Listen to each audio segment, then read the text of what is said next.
पल्लवीला पूर्ण रात्रभर झोप लागली नाही. तिने तिच्या शेजारी झोपलेल्या नवऱ्याला साहिलला खूप वेळा पाहिलं. तो गाढ झोपला होता.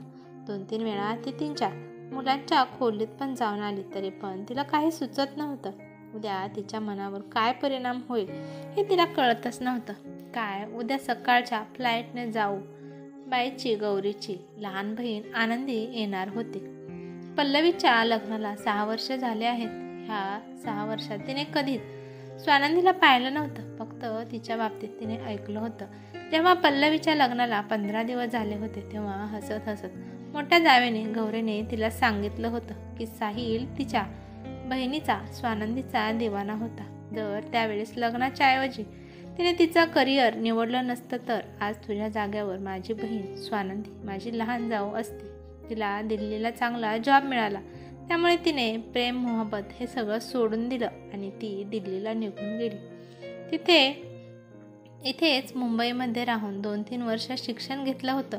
स्वानंदीला एवढ्या लवकर लग्नाच्या बंधनात अडकायचं नव्हतं. त्यानंतर सासूबाईंनी आणि सासऱ्यांनी साहिल भाऊजींसाठी तुला निवडलं. त्यावेळेस साहिल भाऊजी लग्न करण्यासाठी तयार नव्हते. गौरीताई, तर मग साहिल या लग्नासाठी कसे तयार झाले? पल्लवीने गौरीला प्रश्न विचारला.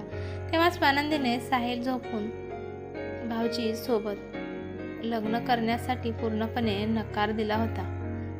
सासूबाईंनी साहिल भाऊजींना खूप समजावून सांगितलं. तेव्हा साहिल भाऊजी तुझ्यासोबत लग्न करायला तयार झाले.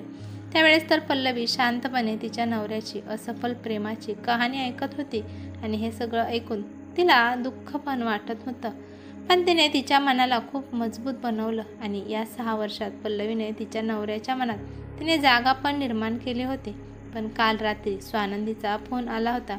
ती तिच्या बहिणीला गौरीला म्हणत होती की तिचं ट्रान्सफर आता मुंबईला झालं आहे, त्यामुळे ती आता मुंबईला राहायला येणार आहे आणि ती डायरेक्ट घरीच येणार होती. पल्लवीला माहीत होतं की अजून स्वानंदीने लग्न केलं नाही. गौरी तर खूप खुश होती. ती म्हणत होती की माझी बहिणीने तर आता याच घरात राहून जॉब केला तर किती चांगलं होईल. आणि हो पल्लवी, तू तर स्वानंदीला पहिल्यांदा भेटणार आहे. तू बघ माझी बहीण किती स्मार्ट आहे. पल्लवी औपचारिकता म्हणून फक्त गौरीकडे बघून हसत होती. त्या दोघी बोलत होत्या तेव्हा साहिल तिथेच होता. पल्लवी त्याच्या चेहऱ्याकडे पाहत होती की तो खुश आहे का नाही, पण तिला काही समजलंच नाही. पल्लवीचे 2 मुले आणि साहिल, गौरीचे 2 मुले आणि तिचा नवरा आणि सासू सासरे एवढे जण परिवारामध्ये मुंबईमध्ये राहत होते. सगळ्यांमध्येच खूप अंडरस्टँडिंग होते. सगळेच खूप आनंदी होते. पण स्वानंदी येणार आहे या बातमीमुळे पल्लवी जरा अपसेट होती. सकाळच्या वेळी पल्लवी तिच्या कामात गुंतली होती.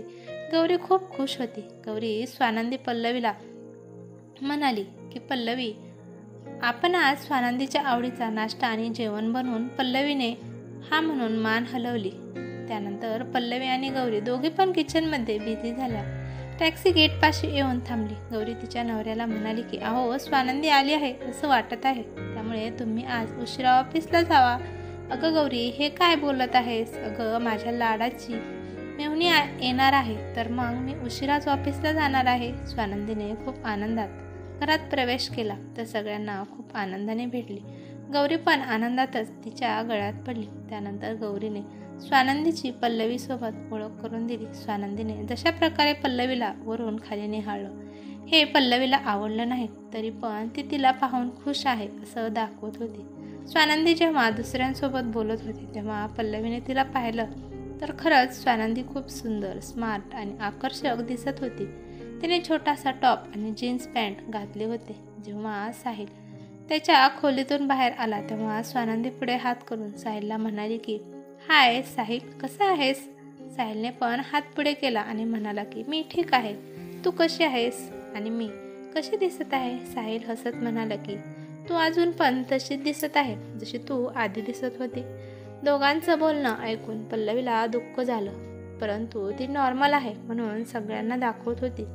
पल्लवीचे सासू सासरे स्वानंदीसोबत गप्पा मारू लागले. गौरी आणि स्वानंदीचे आई वडील गावाकडे राहतात. सकाळचा नाश्ता हसत खेळत सगळ्यांनी केला. सगळे स्वानंदीच्या बोलण्याला मन लावून ऐकत होते. मुले पण तिच्याजवळ बसले होते.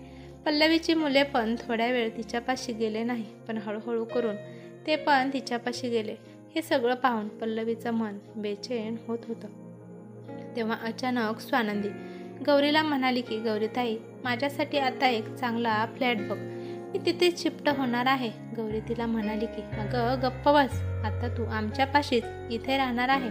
गौरीचा नवरा पण स्वानंदीला म्हणाला, तू इथेच राहणार आहे, एकटी बाहेर तू राहायचं नाही. थोड्या वेळानंतर साहिल आणि गौरीचा नवरा दोघे पण आपापल्या कामाला निघून गेले. सासरे पेपर वाचू लागले. सासूबाई गौरी आणि पल्लवीला काम करू लागत होत्या आणि स्वानंदी पण त्यांच्यासोबतच गप्पा मारत होती. स्वानंदीने पाहिलं की पल्लवी गप्प होती, त्यामुळे ती तिला म्हणाली की पल्लवी, तू नेहमी अशी सिरियस असतेस का? त्यावर गौरी बोलली अगं नाही स्वानंदी, तू आज नवीन आली आहेस ना, त्यामुळे ती जरा शांत आहे, नाहीतर ती पण खूप गप्पा मारते. तर मग ठीक आहे, जरी अशी सिरियस राहिली असती तर बिचारा साहिल, हिला किती बोर झाला असता. गौरीताई, साहिल आज पण तसाच आहे का, जसा आधी होता? नेहमी हसणारा, मस्ती करणारा, चेष्टा करणारा का बदलला आहे? आज तर माझं त्याच्यासोबत जास्त बोलणं झालं नाही. स्वानंदीने गौरीला प्रश्न केला.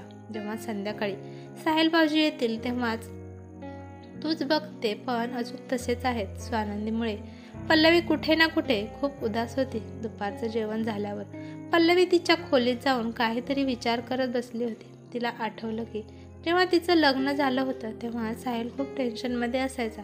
तो जास्त तिला बोलत नव्हता, हसत नव्हता, फक्त शांतपणे त्याच्या जिम्मेदाऱ्या पार पाडत होता. नवीन नवरी आहे असं पल्लवीला फीलच होत नव्हतं. पण जेव्हा गौरीने साहिल आणि स्वानंदी बद्दल तिला सांगितलं तेव्हा पल्लवी मजबूत झाली आणि तिने तिच्या प्रेमाने साहिलला आपलंसं केलं. आज सगळं व्यवस्थित चालू होतं. त्यांची गृहस्थी चांगली चालू लागली होती आणि तेव्हा स्वानंदी त्यांच्या आयुष्यात आली होती. संध्याकाळी 5 वाजता पल्लवी मुलांचा अभ्यास घेत होती तेव्हा तिथं स्वानंदी आली. पल्लवी पण हसत तिला म्हणाली की य आणि बस.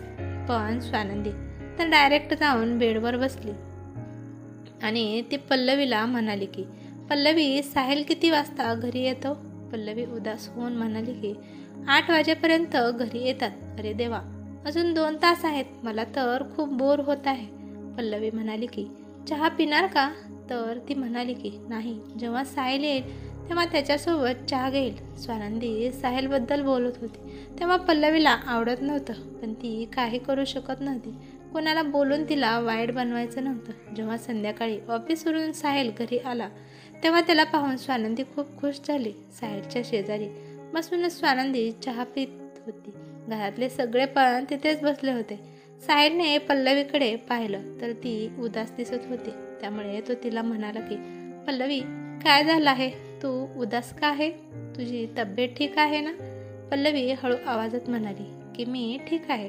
हे ऐकून स्वानंदी मोठ्याने हसू लागली आणि ती म्हणाली की अरे साहिल, तू तर खूप काळजी करणारा नवरा बनला आहेस. अरे तो दिवस तू विसरला आहेस का, ज्या दिवशी मी तुला सोडून चालली होती तेव्हा तू किती उदास झाला होतास? स्वानंदीच्या बोलल्यावर सगळेच एकमेकांचे तोंड पाहू लागले. तेव्हा तिची बहीण गौरी म्हणाली की अगं स्वानंदी, हे काय बोलत आहेस? जरा विचार करून बोलत जा. पल्लवीने खूप मुश्किलीने स्वतःला सांभाळलं आणि हसत हसत चहा पिलेले कप उचलत होती. थोड्या वेळ बोलून सगळेच आपापल्या कामाला लागले. रात्रीच्या जेवणाच्या वेळेस पण स्वानंदी साहिलच करत होती आणि साहिल पण तिच्या प्रत्येक प्रश्नाला हसत उत्तर देत होता.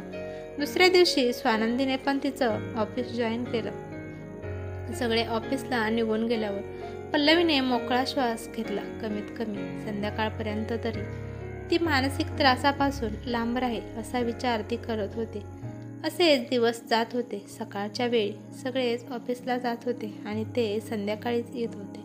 संध्याकाळी आल्यावर स्वानंदी साहिलच्याच कडेनेच फिरत होती. हे सगळं पाहून दिवसेंदिवस पल्लवी तणावाची शिकार होऊ लागली. ती तिच्या मनाची हालत कोणाला सांगू शकत नव्हती. तिला काही बोलून वाईट बनायचं नव्हतं, तर तिला माहीत होतं की किती कठीण प्रसंगातून तिने साहिलच्या मनात तिची जागा निर्माण केली आहे. पण हळूहळू स्वानंदीची हिंमत वाढतच चालली होती. ती कधी साहिलच्या खांद्यावर हात टाकत होती तर कधी त्याच्या हातात हात घेत होती. पण साहिल स्वानंदीला टाळत होता हे सुद्धा पल्लवीला दिसत होतं. पण स्वानंदीच्या हरकतीमुळे तिला तिचं सुख संपू लागलं आहे असं वाटत होतं. पल्लवीला वाटत होतं की आता स्वानंदीमुळे नक्कीच माझी गृहस्थी मोडत आहे. घरातली पण अजून स्वानंदी लहान आहे म्हणून तिच्याकडे जास्त लक्ष देत नव्हते. पल्लवी खूप दुःखी असायची. एका रात्री साहिलने पल्लवीला विचारलं होतं की पल्लवी काय झालं आहे? आजकाल मला तू खूप उदास दिसत आहे. पल्लवी काहीच बोलली नाही. साहिलने पण अजून एकदा तिला प्रश्न केला नाही म्हणून तिच्या डोळ्यात पाणी आलं. ती विचार करते की मला काय त्रास होत आहे हे साहिलला दिसत नाही का? का दिसत असून न दिसल्याचं नाटक करत आहे? मनातल्या मनात विचार करत ती बसली होती आणि शेजारी साहिल मस्तपैकी झोपी गेला होता. एका रविवारी सगळेच लंच करून आपापल्या खोलीत आराम करायला गेले होते. पल्लवी किचनमध्ये काहीतरी काम करत होती. ती जेव्हा बाहेर येऊ लागली तेव्हा तिचे पाय तिथेच थांबले, कारण स्वानंदी हळू आवाजात साहिलला म्हणत होती की संध्याकाळी 7 वाजता टेरेसवर ये, मला तुझ्यासोबत बोलायचं आहे. साहिल तिला काय म्हणाला हे तिला ऐकायच आलं नाही. थोड्या वेळानंतर पल्लवी तिच्या रूममध्ये आली. साहिल मस्तपैकी बेडवर झोपला होता. तो पल्लवीला म्हणाला की तू पण जरा वेळ आराम कर. पल्लवीला मनातल्या मनात स्वानंदीचा खूप राग येत होता. मुद्दाम साहिलला म्हणाली की संध्याकाळी आपण मार्केटला जाऊ, मुलांसाठी काही वस्तू घ्यायच्या आहेत. साहिल म्हणाला की आज नाही, नंतर कधीतरी जाऊ. पल्लवी रागात म्हणाली की आज का नाही जायचं? साहिल म्हणाला की आज मला मार्केटला जायचा मूड नाही, माझं एक महत्त्वाचं काम आहे. पल्लवी म्हणाली काय काम महत्त्वाचं आहे? पल्लवी तू तर नेहमी हट्टच करते, आता मला झोपू दे आणि तू पण झोप. साहिलचं हे उत्तर ऐकून पल्लवीला खूप राग आला. तिला वाटत होते की आता सांगावं की मला माहीत आहे की काय महत्त्वाचं काम आहे, पण ती शांत बसली. पल्लवीला झोप नाही लागली. ती संध्याकाळच्या 7 कधी वाजतात त्याची वाट पाहत होती. 7 वाजत येऊ लागला तसं पल्लवीचं मन खूप घाबरायला लागलं. मला वाटलं की सासू सासऱ्यांना सांगावं, पण तिने तिच्या स्वतःला थांबवलं, कारण त्यांना त्रास देणं तिला योग्य वाटलं नाही. आता स्वानंदी साहिलसोबत काय बोलेल असा प्रश्न तिला पडला होता, कारण ती जर साहिलसोबत नेहमीच हसतच बोलत होती. 7 वाजायच्या आसपास पल्लवी मुद्दाम मुलांना अभ्यास शिकवू लागली. सासू सासरे बाहेर वॉकिंगला गेले होते. दीर आणि जाऊ अजून खोलीतच होते. त्यांचे दोन्ही पण लेकरे खेळायला गेले होते, परंतु पल्लवीचे मुले अभ्यास करत बसले होते. साहिल उठला होता. तो गाणं गुणगुणत आरशासमोर उभा राहून त्याचे केस व्यवस्थित करत होता. पल्लवी मुद्दाम त्याला म्हणाली की कुठे निघाला आहात का? साहिल म्हणाला की का? मी माझे केस व्यवस्थित करायचे नाही का? तुम्ही दरवेळेस सरळ उत्तर का देत नाही? मी असंच आहे. आता खुश झाली. ठीक आहे, मी आता जातो. पल्लवीचे डोळे भरून आले, पण ती काय बोलू शकली नाही. मुलांचं पुस्तक घेऊन बसली होती. 7 वाजल्या होत्या. साहिल खोलीच्या बाहेर निघून गेला. 5 मिनिटांनी पल्लवी मुलांना म्हणाली की मी येते, तुम्ही तोपर्यंत अभ्यास करा. स्वानंदी आणि साहिल टेरेसवर गेले होते. पल्लवी पण हळूहळू पायऱ्या चढून वर गेली आणि टेरेसच्या गेटपाशी कान लावून ते दोघे काय बोलतात हे ऐकू लागले. तेव्हा स्वानंदी म्हणाली की अरे साहिल, वर येण्यासाठी खूप उशीर लावला. बोल स्वानंदी, तुला माझ्यासोबत काय बोलायचं आहे? अरे साहिल, एवढी पण काय घाई झाली आहे? पल्लवीला त्या दोघांचं बोलणं स्पष्ट ऐकायला येत होतं. साहिल सिरियस होऊन म्हणाला की बोल स्वानंदी, तुला काय बोलायचं आहे? साहिल, मी इथे येणार आहे त्यामुळे मी खूप खुश होती, कारण मी तुला भेटणार होते. पण तुला पाहून मला असं वाटत आहे की तू तर मला विसरला आहे. मला तर वाटलं की तू माझी वाट पाहत बसशील, पण तू तर लग्न करून 2 मुले पण पैदा केली आहे. हे बघ साहिल, मी तर अजून लग्न केलं नाही, कारण मला तुझ्याशिवाय दुसरं कोण आवडलंच नाही. साहिल, आपण पहिल्यासारखं आपण एकत्र येऊ शकत नाही का? मला तू खूप आवडतो. माझं तुझ्यावर खूप प्रेम आहे. स्वानंदी, तुला एक बोलू का? वाईट मानून घेऊ नकोस. तू अजून खूप स्वार्थी आहेस. मी हे मान्य करतो की माझं पल्लवीसोबत जबरदस्तीने लग्न लावून दिलं होतं, कारण माझं प्रेम तर तुझ्यावर होतं. मला वाटत होतं की मी पल्लवीला प्रेम देऊ शकेल का नाही, परंतु हळूहळू हा माझा विश्वास खोटा ठरू लागला.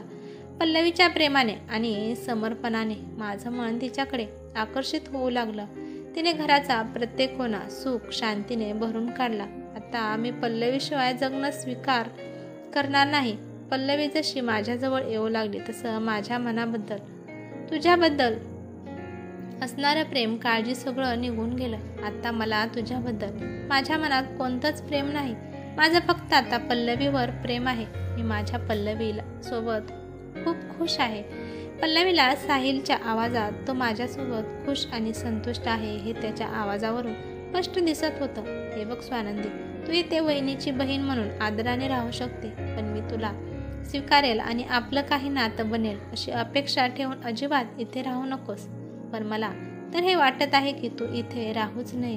तुझ्या कोणत्याही वागण्यामुळे माझ्या पल्लवीचं मन दुखलं तर मी हे सहन करू शकणार नाही. जर तुला इथे राहायचं असेल तर तू राहू शकते, परंतु तुझी पायरी विसरू नकोस. यापुढे पल्लवीला काही ऐकण्याची गरज पडली नाही. ती आनंदाने खाली निघून आली. तिच्या मनावर खूप ओझं होतं आणि आज तिचं खूप हलकं हलकं जाणवत होतं. साहिल माझ्यावर किती प्रेम करतो असा विचार करून तिच्या डोळ्यात पाणी आले होते. आणि इकडे स्वानंदीला पश्चाताप होऊ लागला की करिअरसाठी तिने साहिलसारखा मुलगा हातचा घालवला. तिला आता वाटू लागलं की लग्न करून पण करिअर करता आलं असतं. ही कथा कशी वाटली ते मला कमेंट करून नक्की सांगा. कथा आवडली तर लाईक शेअर नक्की करा आणि चॅनलवरती नवीन असाल तर चॅनलला सबस्क्राईब करा. धन्यवाद.